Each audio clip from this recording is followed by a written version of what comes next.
चाय कॉफी दोनों बहुत गर्म चीजें हैं। हमारे यहां क्या होता है, हमारे यहां साल में 9 महीने भयंकर गर्मी पड़ती।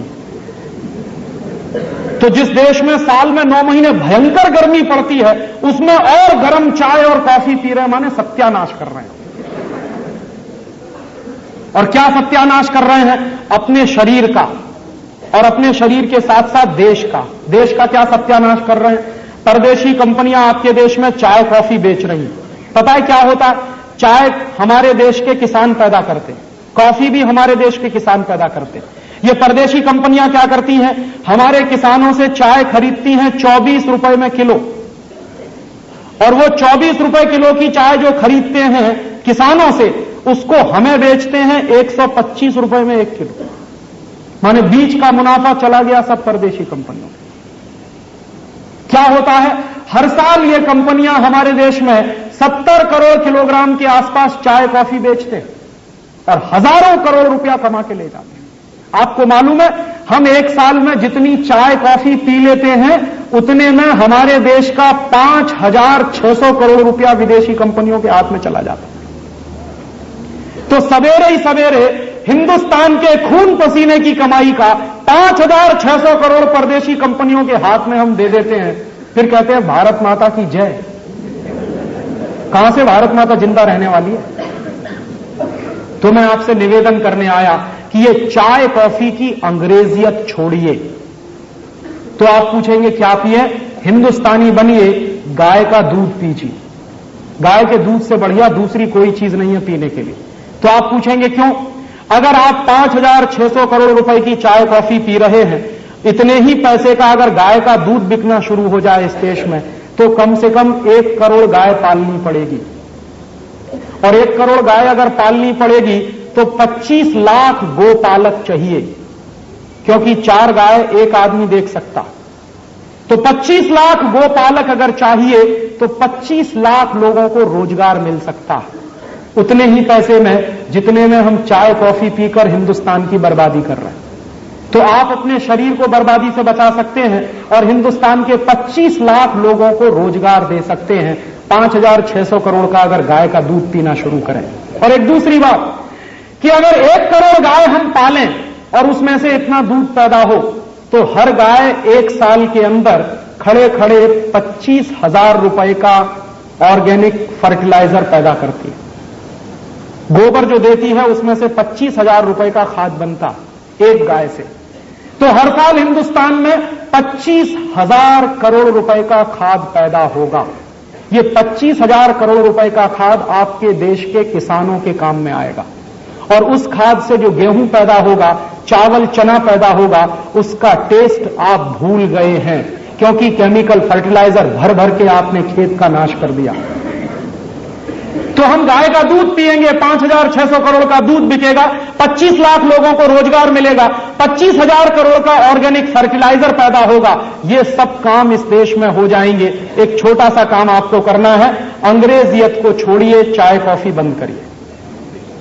उसके बाद आप अगर चाय कॉफी बंद करेंगे तो गाय का दूध, नारियल का पानी, संतरे का रस, मौसम्मी का रस, ये सब पिएंगे। संतरे का रस पिएंगे तो पैसा किसान के पास जाएगा, मौसम्मी का रस पिएंगे तो भी पैसा किसान के पास जाएगा, नींबू का शरबत पिएंगे तो भी पैसा किसान के पास जाएगा। माने चाय कॉफी छोड़कर आप कुछ भी पिएंगे भारतीय व्यवस्था का, तो पैसा देश का देश में ही रहेगा और हमारे ही किसान के पास जाएगा। ऐसे ही मैं आपसे एक दूसरी छोटी सी निवेदन करना चाहता हूं कि हमारे घरों में अंग्रेजियत की टूथपेस्ट आती है, Colgate, Closeup, Cibaca, Forhans, Gleem, Glow, ढेर सारे टूथपेस्ट, और टूथपेस्ट करने के लिए टूथब्रश भी। किसी से भी मैं पूछता हूं कि क्यों करते हैं ये कॉलगेट, तो कहते हैं राजीव भाई सांस की बदबू दूर होती और दांतों की सड़न दूर होती। तो मैं उनसे पूछता हूं कि अच्छा, जब कॉलगेट नहीं होता था तो सबके दांत सड़ जाते होंगे और सबकी सांस में बदबू आती होगी। एक दिन ये बात मैंने मेरे घर में पूछी मेरी दादी मां को। मेरी दादी मां की उम्र है 75 साल। मैंने कहा दादी मां, तुम्हारे जमाने में तो कॉलगेट नहीं था, तो तुम्हारे दांत तो सड़ गए होंगे और तुम्हारी सांस में इतनी बदबू आती होगी कि कभी दादाजी तुम्हारे पास नहीं बैठते होंगे। तो उसने कहा कि बेवकूफ, मेरे दांत अभी तुझसे ज्यादा अच्छे। तो मैंने पूछा क्यों, तो उसने बताया कि नीम का दातुन करती, बबूल का दातुन करती। माने अगर दांत बचाने हैं तो नीम का दातुन करिए, बबूल का दातुन, और दांत सड़ाने हैं तो करिए कॉलगेट, क्लोजअप, सिबाका, फॉरहंस, और एक दिन में 10-10 बार करिए। जितनी बार ब्रश रगड़ेंगे उतनी जल्दी दांत खोखले हो जाएंगे। ये आप मुझसे लिखवा कर ले लीजिए। क्यों? जिन देशों में टूथपेस्ट सबसे ज्यादा इस्तेमाल होता है उनमें से एक देश है अमेरिका, और अमेरिका में ही सबसे ज्यादा दांतों के मरीज हैं और दांतों के डॉक्टर भी हैं, सबसे ज्यादा। क्योंकि बर्बादी आई है दांतों की, क्योंकि पेस्ट खरीदते। और ये पेस्ट क्यों खरीदते हैं? अक्सर हम मानते हैं कि इनमें क्वालिटी है। दुर्भाग्य से कोई भी टूथपेस्ट में क्वालिटी नहीं है। ये जो कॉलगेट, क्लोजअप, सिबाका, फॉरहंस, क्यों? क्योंकि ये कॉलगेट बनाने वाली कंपनी, पेप्सोडेंट बनाने वाली कंपनियां कभी नहीं बताती हैं आपको कि ये टूथपेस्ट बनता कैसे।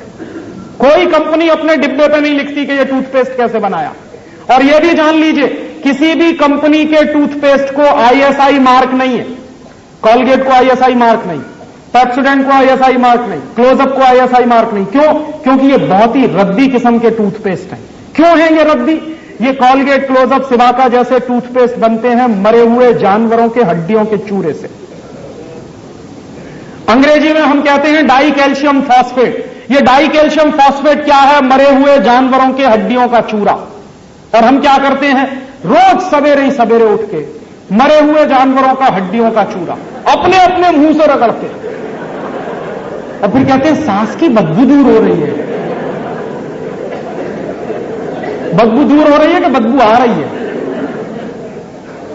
और ऊपर से क्या कर रहे हैं? ये मरे हुए जानवरों का हड्डियों का चूरा जो है, उससे भी ज्यादा खतरनाक एक दूसरी चीज है टूथपेस्ट में, उसको कहते हैं सोडियम लॉरेल सल्फेट। इसको अगर दूसरी भाषा में कहूं तो सिंथेटिक डिटर्जेंट, और तीसरी भाषा में कहूं तो वो चीज जिससे बनता है सर्फ और रिन।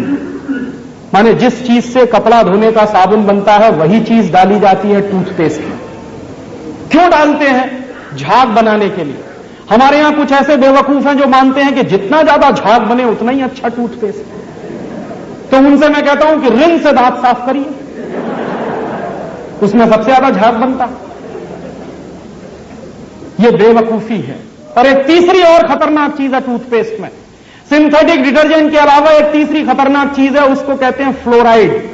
ये फ्लोराइड वो जहर है जिससे फ्लोरोसिस नाम की बीमारी होती है। तो हमारे देश में टूथपेस्ट बिक रहे हैं जिनमें मिलाया हुआ है फ्लोराइड जैसा जहर, जिनमें मिलाया हुआ है सिंथेटिक डिटर्जेंट, जो बनते हैं मरे हुए जानवरों के हड्डियों के चूरे से। अब आप बताइए कि इन चीजों में क्वालिटी है क्या? ये सब चीजें बहुत ही रद्दी चीजें हैं। तब आप पूछेंगे कि फिर क्वालिटी कहां है?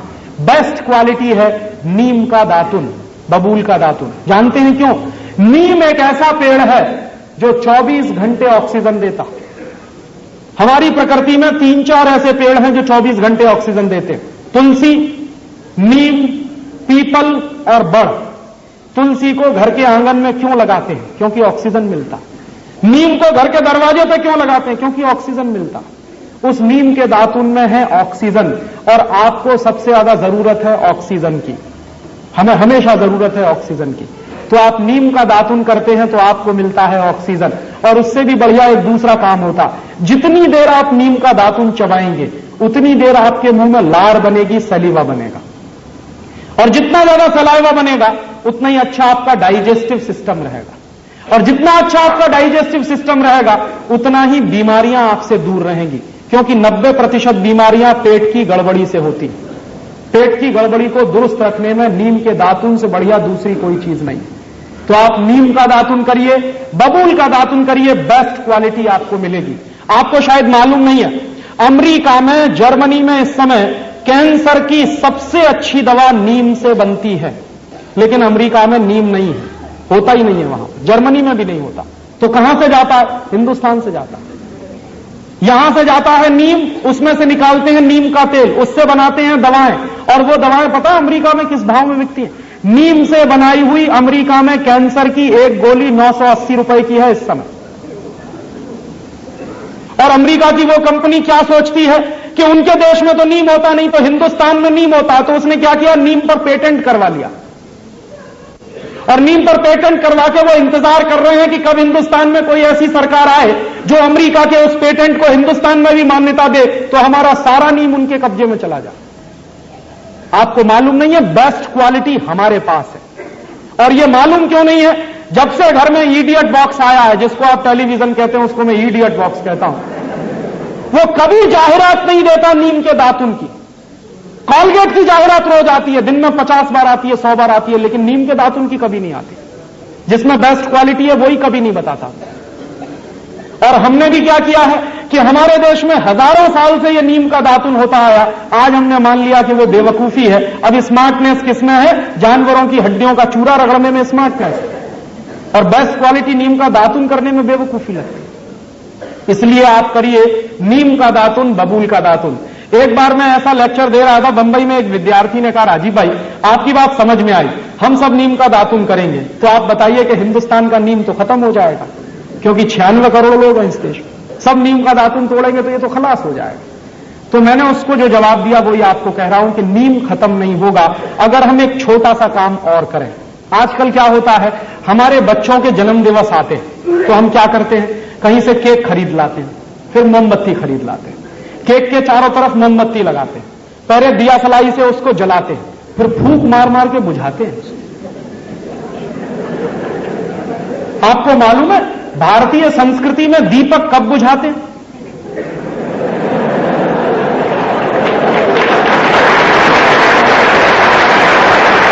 भारतीय संस्कृति में दीपक बुझाते हैं जब किसी की मौत होती है।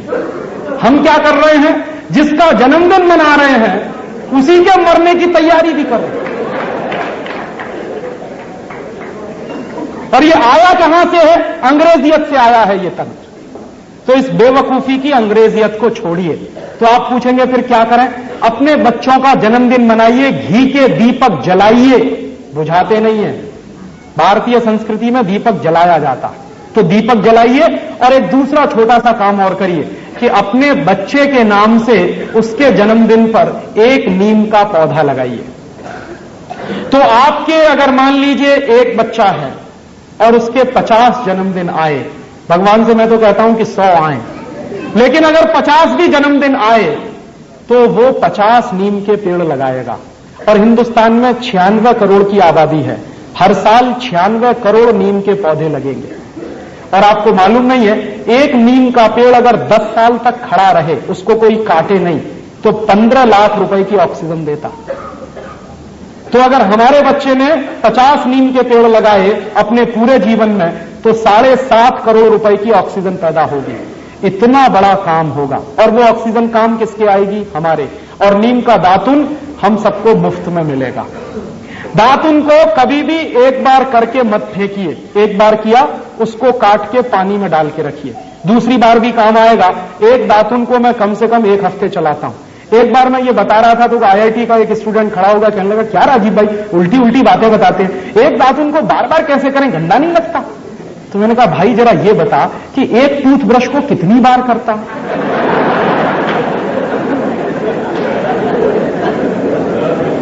एक बार किया धो के रख दिया, दूसरी बार किया धो के रख दिया, तीसरी बार किया धो। तो एक टूथब्रश को सालों साल करता तो गंदा नहीं लगता। नीम का दातुन 2 बार कर रहा है तो तेरा गंदा लगता। कहने लगा, राजीव भाई सच्ची में अपना दिमाग घूम गया है। मैंने कहा, घूमे हुए दिमाग को सीधा कर ले फिर। और इसलिए आप दातुन खरीदिए। जो लोग दातुन नहीं कर सकते उनके लिए एक दूसरी बात, और इसके पहले एक छोटी सी बात और। एक बार मैंने हिसाब लगाया, पूरे देश में परदेशी कंपनियों का जितना टूथपेस्ट बिकता है और टूथब्रश करीब 450-500 करोड़ रुपए का है। और ये 450-500 करोड़ रुपया हम दे देते हैं परदेशी कंपनियों को। अगर इतने रुपए का नीम का दातुन बिके या बबूल का दातुन बिके तो जानते हैं क्या होगा? कम से कम 4 लाख लोगों को रोजगार मिलेगा। आप जाइए कभी बंबई में, हर स्टेशन के बाहर नीम का दातुन, बबूल का दातुन बिकता, लेकिन जो बेचने वाले लोग हैं बहुत ही गरीब हैं, सवेरे से शाम तक बेचारे बैठे रहते हैं, बहुत कम लोग हैं खरीदते हैं। कि अगर सब लोग उनका दातुन खरीदें तो पैसा उस गरीब के पास जाएगा और वो उस गरीब के माध्यम से किसान के पास पहुंचेगा। तो अगर ये व्यवस्था बने तो 4 लाख किसानों को हम रोजगार दे सकते हैं। माने 4 लाख किसान हिंदुस्तान में सिर्फ नीम का पेड़ लगाकर ही रोजगार पा सकते हैं। यह व्यवस्था हम चला सकते हैं। और जो लोग दातुन नहीं कर सकते वो उंगली से मंजन करें। काला दंत मंजन आता है, लाल दंत मंजन आता है, सबसे बढ़िया दंत मंजन नमक, मीठू, वो आपके सबके घर में है। दंत मंजन क्यों करें? क्योंकि ये जो उंगली होती है, दाहिने हाथ की पहली उंगली, इसमें एक मेरिडियन पॉइंट होता है। एक्यूप्रेशर का विज्ञान बताता है कि दाहिने हाथ की पहली उंगली में लार्ज इंटेस्टाइन का एक मेरिडियन पॉइंट है। तो जितनी देर आप उंगली से दांत साफ करते हैं, दांतों की सफाई होती है, मसूड़ों की मालिश होती है, उससे भी बड़ा काम होता है, आपकी बड़ी आंत की पूरी सफाई होती है। आपको मालूम नहीं है। इसलिए हजारों साल से इस देश में उंगली से दांत साफ करने की परंपरा है। बहुत वैज्ञानिक काम है उंगली से दांत साफ करना। तो या तो उंगली से दांत साफ करिए या करिए दातुन, दोनों बेस्ट क्वालिटी हैं। हिंदुस्तान का सैकड़ों करोड़ रुपया बचेगा, 4 लाख लोगों को हम रोजगार दे सकते हैं। ऐसा ही एक तीसरा छोटा सा निवेदन, हमारे घरों में साबुन आता है, Lux, Lifebuoy, Liril, Rexona, Pears, Camay, Palmolive, Johnson and Johnson वगैरह वगैरह। ये सब साबुन क्यों खरीदते हैं? एक बार मैंने एक भाई से पूछा कि लक्स से क्यों नहाते हो? कहने लगा माधुरी दीक्षित कहती है। एक दूसरे से पूछा कि तुम क्यों लगाते हो? कि हेमा मालिनी कहती है। तो कभी माधुरी दीक्षित और हेमा मालिनी कुएं में गिरेंगे तो हम भी गिरेंगे। ये बेवकूफी मत करिए। और मैं, शायद आपको मालूम नहीं है कि माधुरी दीक्षित की या हेमा मालिनी या कोई भी फिल्मी हीरोइन लक्स से नहीं नहाती, साबुन से नहीं नहाती। तो आप पूछेंगे मुझको कैसे मालूम?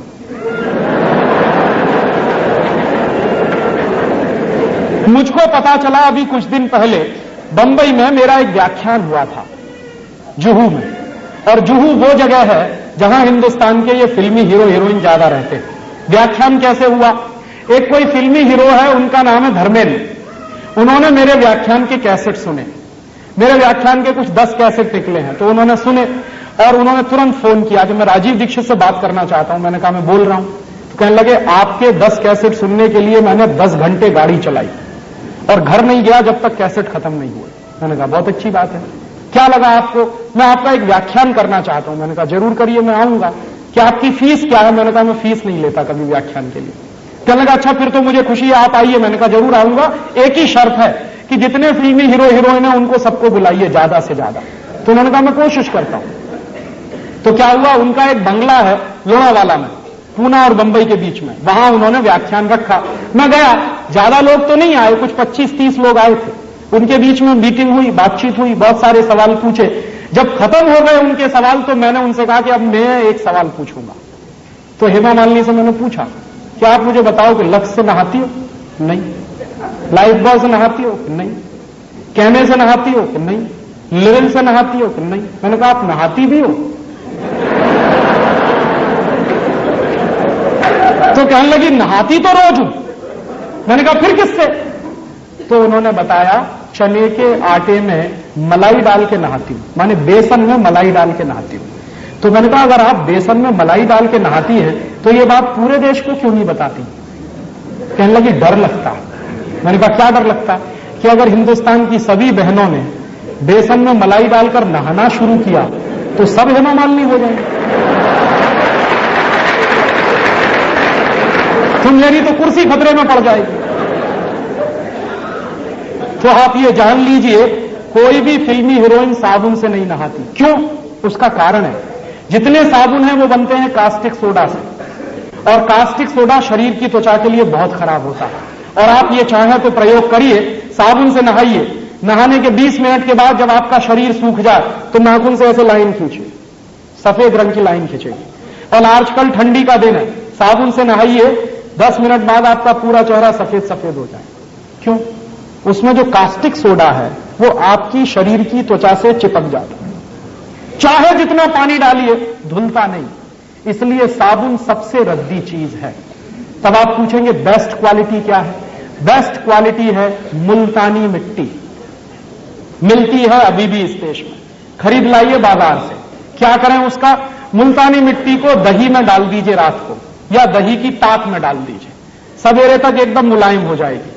उसको पेस्ट बनाइए, शरीर पर ऐसे ही लगाइए जैसे साबुन लगाते हैं, और नहा लीजिए गर्म पानी से, एकदम फ्रेश हो जाएंगे आप। दूसरा तरीका, चने का आटा माने बेसन, उसमें मलाई मिलाइए, पेस्ट बनाइए, उसको रगड़िए और उससे नहाइए। तीसरा तरीका, आप जो है अपने घर में ले आइए मसूर की दाल का आटा, मसूर की दाल होती है उसको पिसवाइए, उसका आटा बनता है, उसमें शहद मिलाइए, मध मिलाइए, और उसका पेस्ट बना के उससे शरीर को लगाइए और गर्म पानी से नहाइए, आपकी स्किन एकदम सॉफ्ट हो जाएगी। चौथा तरीका, मुल्तानी मिट्टी लीजिए, अरीठा का पाउडर लीजिए, शिकाकाई पाउडर लीजिए, तीनों को बराबर बराबर मात्रा में मिलाइए, डिब्बे में बंद करके रखिए।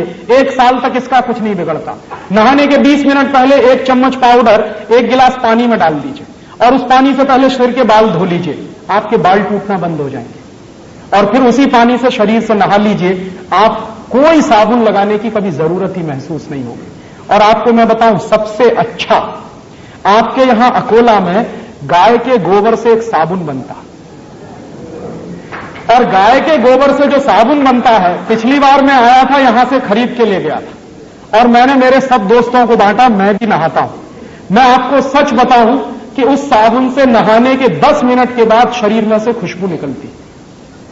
फिर एक दिन मैंने पुराने कुछ ग्रंथ खोजे तो मुझे पता चला कि हिंदुस्तान में जब यज्ञ किया जाता था तो किसी भी राजा को यज्ञ करने से पहले गोबर से स्नान करना जरूरी होता था। भगवान राम ने भी यही किया था। जब भगवान राम ने यज्ञ किया तो गोबर से स्नान किया था, तब यज्ञ करने के लिए बैठ पाए थे। तो शास्त्रों में इसका वर्णन है और गोबर से स्नान करना बहुत ऊंची बात है। आपके घर में अगर देसी गाय है तो उसके गोबर से आप सीधे स्नान कर सकते हैं, नहीं है तो आपके अकोला में बनता है इतना अच्छा साबुन, और अगर आप वो खरीदेंगे तो पैसा कहां जाएगा? अकोला का पैसा यही रहने वाला। और वो साबुन यहां के किसी गौशाला में बनता तो आपका दिया गया पैसा जाएगा कहां? गौशाला में जाने वाला। उस गौशाला को चलाने वाले कुछ भाइयों को रोजगार मिलेगा। और मेरी तो कल्पना है कि ऐसी गौशालाएं गांव-गांव, गली-गली, घर-घर में खुल जाए और उनमें से ये गोबर निकलेगा, साबुन भी बनेगा, दूध बनेगा, घी निकलेगा, क्या क्या नहीं होगा। पूरे हिंदुस्तान की अर्थव्यवस्था बदल सकती है। तो आप ये फालतू के साबुन खरीदना बंद करिए। मुल्तानी मिट्टी से नहाइए, अरीठा, शिकाकाई, मुल्तानी मिट्टी के पाउडर से नहाइए, या फिर चने के आटे से नहाइए, या फिर आपके गांव में जो गोरस का गोबर से साबुन बनता है उससे नहाइए। हिंदुस्तान का हर साल हम सैकड़ों करोड़ रुपया बचा सकते हैं। ये मेरा आपसे एक छोटा सा निवेदन है। और ऐसे ही एक निवेदन और है कि कभी भी अपने घर में फेयर एंड लवली मत लाइए, क्योंकि ये फेयर एंड लवली के बारे में कहते हैं गोरेपन की क्रीम। अब आप मुझे बताइए कि अगर फेयर एंड लवली लगा के सब गोरे हो जाते तो दक्षिण भारत में तो कोई काला नहीं होना। आप एक नहीं 100 फेयर एंड लवली लगाइए, आप जैसे हैं वैसे ही रहने वाले। भगवान ने जैसा बनाया है हम बहुत अच्छे हैं। इस फालतू के चक्कर में मत पड़िए। क्यों? क्योंकि ये सुंदर बनने का टेंशन दुनिया का सबसे बड़ा टेंशन है। और आप एक चीज और जान लीजिए, सुंदर लोगों को याद नहीं किया जाता, जो लोग देश और समाज के लिए काम करते हैं उनको याद किया जाता। और भारत में तो शरीर की सुंदरता नहीं, आत्मा की सुंदरता देखी जाती है। ये शरीर आज है, कल नहीं रहेगा। सबको जाना है, सबको बूढ़ा होना है। आज आप सुंदर हैं, कल नहीं रहने वाले हैं। शरीर के चक्कर में फंस गए तो जीवन बेकार हो जाएगा। भारत का अध्यात्म यही कहता है। इसलिए आत्मा को सुंदर बनाइए, अच्छे काम करिए, आप खुद ब खुद सुंदर होते चले जाएंगे। तो सुंदर बनने के लिए कॉस्मेटिक्स की जरूरत नहीं है, सुंदरता तो कर्म से आती है। इसलिए घर में ये कॉस्मेटिक्स लाना बंद करिए, हजारों करोड़ रुपया बचेगा। और ऐसी एक दो छोटी छोटी बातें और कि हमारे देश में कुछ विदेशी कंपनियों ने पानी बेचना शुरू कर दिया। Pepsi cola, Coca cola, Thums up, Limca, Citra. आपको मालूम है भारतीय संस्कृति में पानी बेचा नहीं जाता, लेकिन यहां परदेशी कंपनियां 12 रुपए लीटर का पानी बेचती। माने गाय का दूध मिलता है 10 रुपए लीटर, पानी मिलता है 12 रुपए लीटर। कौन सा देश है और किस देश में आप रह रहे हैं? और ये परदेशी कंपनियों का पानी पी रहे हैं गांव गांव, गली गली में। मुझे बहुत दुख होता है कि हिंदुस्तान में 2 लाख गांव ऐसे हैं जहां पीने का पानी नहीं है। आज भी करोड़ों लोगों को इस देश में पीने का पानी नहीं मिलता, और हमारे देश में कुछ परदेशी कंपनियां पेप्सी और कोका कोला बेचकर सैकड़ों करोड़ रुपया कमा के ले जाती। ये पेप्सी और कोका कोला जैसी बोतलों में जानते हैं क्या है? उस बोतल पर साफ साफ लिखा हुआ है, it contains no fruit juice, माने उसमें किसी भी फल का रस नहीं है। तो क्या है? सिंथेटिक केमिकल्स हैं उसमें। क्या केमिकल्स हैं? सबसे खतरनाक चीज है पेप्सी कोला कोका कोला में कार्बन डाइऑक्साइड। और कार्बन डाइऑक्साइड कभी भी शरीर के अंदर नहीं ले जानी चाहिए, शरीर विज्ञान कार्बन डाइऑक्साइड को बाहर निकालता है, ऑक्सीजन अंदर ले जाते हैं। हम बेवकूफी करते हैं, पेप्सी पी के, कोका पी के उसको अंदर ले जाते हैं। और कार्बन डाइऑक्साइड के साथ साथ जो और खतरनाक चीजें हैं उन बोतलों में, वो क्या है? एक है फॉस्फोरिक एसिड, एक है सोडियम ग्लूटामेट, एक है पोटेशियम सॉर्बेट और उसमें है लेड एसीटेट। ये सब चीजें क्या करती हैं? एक साथ मिलकर ये सब चीजें किडनी फेल कर देती। जितना ज्यादा सॉफ्ट ड्रिंक पिएंगे उतना ही किडनी फेल होने की गंभीरता हो जाएगी। और किडनी फेल होने का क्या कष्ट होता है, ये हिंदुस्तान के एक्स प्राइम मिनिस्टर को देख लीजिए आप। हमारे देश के एक एक्स प्राइम मिनिस्टर है, उनकी दोनों किडनी फेल हो गई। और जब उनकी शक्ल आती है कभी कभी टेलीविजन पे या अखबारों में, तो दिखाई देता है कि उनका पूरा खून निचोड़ लिया है किसी ने। उनको प्रतिदिन 8 घंटे डायलिसिस पर रहना पड़ता है। और 8 घंटे डायलिसिस पे क्या होता है? पूरा खून खींचा जाता है, साफ करके डाला जाता है दोबारा। इतना कष्ट होता है अगर दोनों किडनी फेल हो जाए। भगवान की दी हुई दोनों किडनियां क्यों फेल कर रहे हैं? पी के पेप्सी और कोका कोला। और मेरा एक दोस्त है, all India institute of medical science में डॉक्टर है, उसी डिपार्टमेंट में जहां किडनी के ऑपरेशन होते हैं। एक दिन मैंने उससे पूछा कि आजकल क्या हालत है तुम्हारे इंस्टीट्यूट की? कहने लगा भयंकर केसेस आ रहे हैं किडनी फेलियर के। मैंने कहा क्या तुमको लगता है? तो उसने कहा 90% केसेस वो आ रहे हैं जो सॉफ्ट ड्रिंक पी के किडनी फेल करा रहे हैं अपने यंग एज में। तो किडनी फेल हो जाए ऐसी चीजें मत पीजिए, और इनमें कुछ भी नहीं है पीने लायक। और इसलिए भी पेप्सी और कोका कोला मत पीजिए कि 70 पैसे की बोतल बनती है और 10 रुपए की बिकती है। 72 पैसे में बनता है कोका कोला, 10 रुपए में बिकता है। और आप याद करिए, हिंदुस्तान में एक सरकार बनी थी 1977 में, उन्होंने कोका कोला को भगा दिया था। मुरारजी भाई देसाई जब प्रधानमंत्री बने थे तो कोका कोला को भगा दिया था। क्यों? एक बार मुरारजी भाई देसाई ने कोका कोला की फाइल मंगाई थी। उस समय जॉर्ज फर्नांडीज उद्योग मंत्री थे।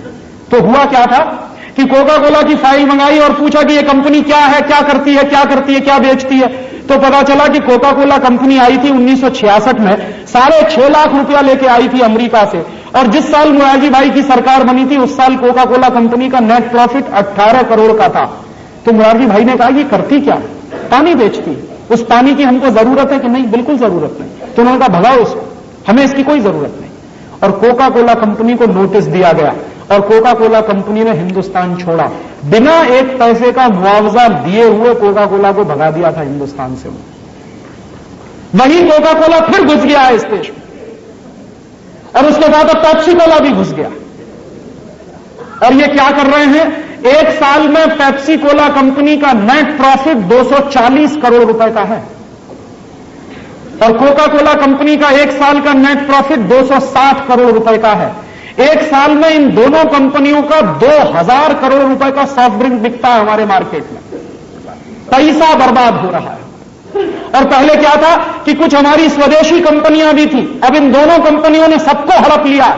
हमारी एक कंपनी थी पार्ले जो थम्स अप और लिम्का बनाती थी, वो चली गई अब कोका कोला के कंट्रोल में। क्या हो रहा है? हजारों करोड़ रुपए बेवकूफी में बर्बाद हो रहे हैं देश की इकोनॉमी के। हम क्या करें? पेप्सी और कोका पीना बंद करें। और कभी भी आपके हाथ में पेप्सी और कोका कोला की बोतल आए तो बोतल को मुंह से लगाने के 2 मिनट पहले सिर्फ इतना सोचिए कि मेरे देश के 2 लाख गांवों में पीने का पानी नहीं, करोड़ों लोगों को पीने का पानी नहीं मिलता। मैं ये परदेशी कंपनी का पानी पीऊं? और तब आपके हाथ से अगर बोतल छूट जाए और गिर जाए तो आपसे बड़ा देशभक्त इस समय कोई दूसरा नहीं है। मेरे लिए देशभक्ति की अब एक ही परिभाषा है कि आप अगर विदेशी कंपनियों का माल खरीद रहे हैं और पैसा देश के बाहर जा रहा है और ऐसा सामान खरीद रहे हैं जिसकी हमको कोई जरूरत नहीं है, तो मुझे आपकी देशभक्ति पर संदेह है। तो ऐसा काम मत करिए, हिंदुस्तान को बचाना है। क्यों? क्योंकि ये कंपनियां हर साल हमारे देश से 70,000 करोड़ रुपए लूट कर ले जाती हैं। कोई टेक्नोलॉजी नहीं है, कोई रोजगार नहीं मिल रहा है, उल्टे बेरोजगारी इस देश में बढ़ रही है। तो ऐसे समय में हमको एक एक पाई बचानी है इस देश की। तो आपको मैं ये निवेदन करने आया कि अपने घर से ये अंग्रेजियत भगाइए, माने विदेशी कंपनियों के सामान खरीदना बंद करिए और ज्यादा से ज्यादा बन सके उतने वो सामान खरीदिए जो प्रकृति से सीधे मिलते हैं, ताकि पैसा किसान के पास जाए। और ऐसे ये दूसरा आखिरी निवेदन कि ये आप अंग्रेजियत से बाहर निकलें, इसके लिए बहुत जरूरी है कि टेलीविजन कम से कम देखें, क्योंकि ये जो टेलीविजन है ये रोज आपको उल्टी उल्टी बातें सिखाता है। मैं सिखा रहा हूं कॉलगेट मत खरीदिए, टेलीविजन रोज कहेगा कॉलगेट ही खरीदिए और दिन में 50 बार कहेगा 100 बार कहेगा। मैं कह रहा हूं विदेशी कंपनी का माल मत खरीदो, टेलीविजन रोज दिन में 50-100 बार कहेगा कि यही खरीदो। और ये जिसको आप टेलीविजन कहते हैं उसको मैं इडियट बॉक्स कहता हूं।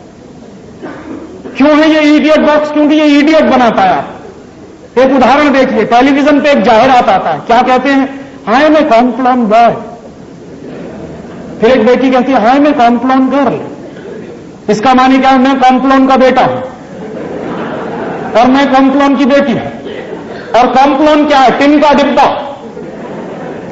अब आप बताइए टिन के डिब्बा के भी बेटा बेटी हो सकते हैं? 100% इडियोसिटी है। क्या दिखाता है टेलीविजन? लाइफ बॉय है जहां, तंदुरुस्ती है वहां। अब आप बताइए अगर तंदुरुस्ती लाइफ बॉय से आती है तो भोजन क्यों करते हैं?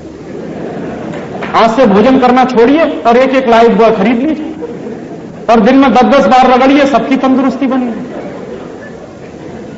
क्या इडियोसिटी दिखाते हैं कि एक फुटबॉल खिलाड़ी है जो बिना लाइफ बॉय लगा के फुटबॉल खेलने जाता है तो गिर पड़ता, फिर लाइफ बॉय लगा के जब फुटबॉल खेलने जाता है तो बिना गोल मारे वापस नहीं लौटता। तो मैं सोचता हूं कि लाइफ बॉय लगा के इतना अच्छा खिलाड़ी कोई हो सकता है तो इन सब खिलाड़ियों को ओलंपिक में भेजना चाहिए, क्योंकि हिंदुस्तान की फुटबॉल की टीम जब ओलंपिक में जाती है तो क्वालिफाइंग राउंड में बाहर हो जाती है। उस दिन मैं सोचता हूं कि हिंदुस्तान की सरकार ने एक एक खिलाड़ी को लाइफ बॉय का एक एक पैकेट दिया होता तो 10-12 गोल्ड मेडल तो आ ही जाते कम से कम। 100% इडियोसिटी है। उस इडियोसिटी का एक उदाहरण और देखिए, टेलीविजन पे दिखाते हैं कॉलगेट का विज्ञापन। कैसे दिखाते हैं?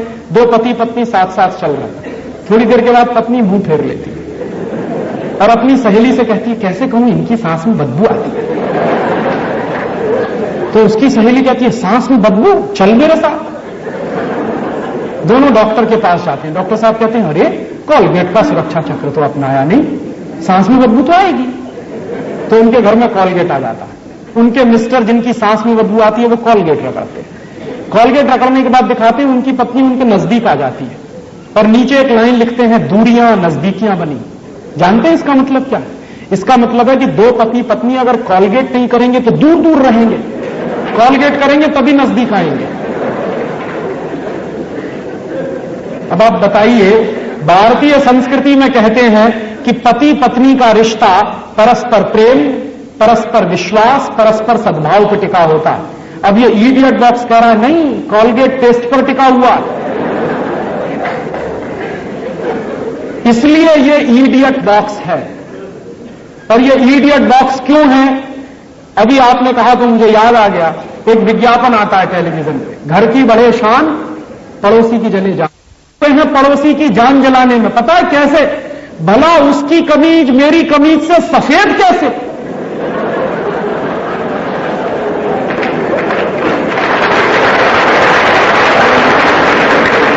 हमारी पूरी जिंदगी इसी में घनचक्कर हो गई कि भला उसकी कमीज मेरी कमीज से सफेद कैसे?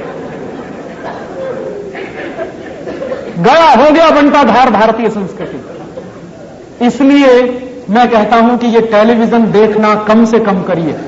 और इसलिए भी कि ये जो टेलीविजन है ये हमारे देश में ना सिर्फ इडियोसिटी फैला रहा है, बल्कि भारत सरकार ने जब से ये Zee TV, CNN, ATN, star TV, prime star, prime sports, तमाम विदेशी कंपनियों को खुली छूट दे दी है हिंदुस्तान में, वो दिखा क्या रहे हैं?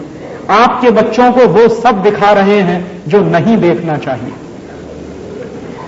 आपके बच्चे बैठते हैं ATN पर, रात दिन गाने सुनते हैं। क्या गाने सुनाते हैं?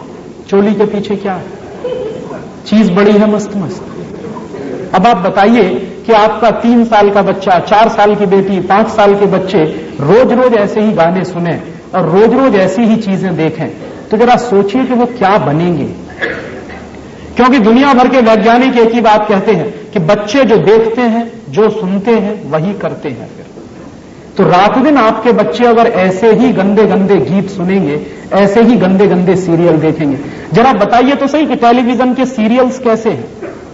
कोई कहता है कि एक सीरियल आता है शांति, कोई कहता है आता है स्वाभिमान, कोई कहता है आता है बनेगी अपनी बात। इन सब में क्या दिखाते हैं? हर एक सीरियल में एक ही थीम है, एक्स्ट्रा मैरिटल रिलेशंस। क्या दिखा रहे हैं शांति में? शादी के पहले बच्चे पैदा हो गए, और शादी क्या कर रहे हैं, एक बार एक से, दूसरे बार दूसरे से, तीसरे बार तीसरे से, चौथी बार चौथे से, माने ऐसे बदलते हैं जैसे कमीज बदलते हैं। ये यूरोप में तो हो सकता, हिंदुस्तान में ये नहीं चलता। और आपके बच्चे अगर यही सब देखेंगे, कभी कभी तो मैं डर पैदा करता हूं। आप जरा सोचिए कि हम 5 में जो कुछ दिखाया जाता है और जिस तरह के बच्चे हैं, देख देख कर अगर हम 5 आपके बच्चे भी वैसे ही हो गए तो आप सिर पीटेंगे एक दिन अपना। क्यों? जानते हैं क्यों? उसका एक कारण है। ये जो बच्चे होते हैं, ये जब सीखते हैं किसी चीज को तो उसकी एक खास तरह की प्रक्रिया होती है। क्या होती है? बच्चों को सबसे ज्यादा सीख अगर देनी हो तो उनको अच्छी अच्छी कहानियां सुनानी चाहिए। कहानियों का बच्चों के मन पर जो असर होता है वो पूरी जिंदगी रहता है। एक उदाहरण मैं अक्सर देता हूं, महात्मा गांधी का। महात्मा गांधी जब छोटे थे, बचपन में, मोहनदास करमचंद गांधी थे, तो एक दिन वो हरिश्चंद्र का नाटक देखने गए। हरिश्चंद्र का नाटक देखने से पहले उनकी मां ने उनको हरिश्चंद्र की कहानी सुनाई, एक बार नहीं कई बार। तो एक दिन उनके गांव में पोरबंदर में हरिश्चंद्र का नाटक दिखाने वाली कंपनी आई, तो उस नाटक कंपनी ने हरिश्चंद्र का नाटक दिखाया। गांधी जी वो नाटक देखकर लौटे तो अपनी मां के सामने उन्होंने 2 संकल्प लिए कि आज के बाद कभी झूठ नहीं बोलूंगा और आज के बाद कभी भी हिंसा नहीं करूंगा, आजीवन अहिंसा और सत्य के रास्ते पर चलूंगा। हरिश्चंद्र की कहानी और नाटक देखकर मोहनदास करमचंद गांधी नाम का बालक महात्मा गांधी हो गया। तो जरा सोचिए कि शांति और स्वाभिमान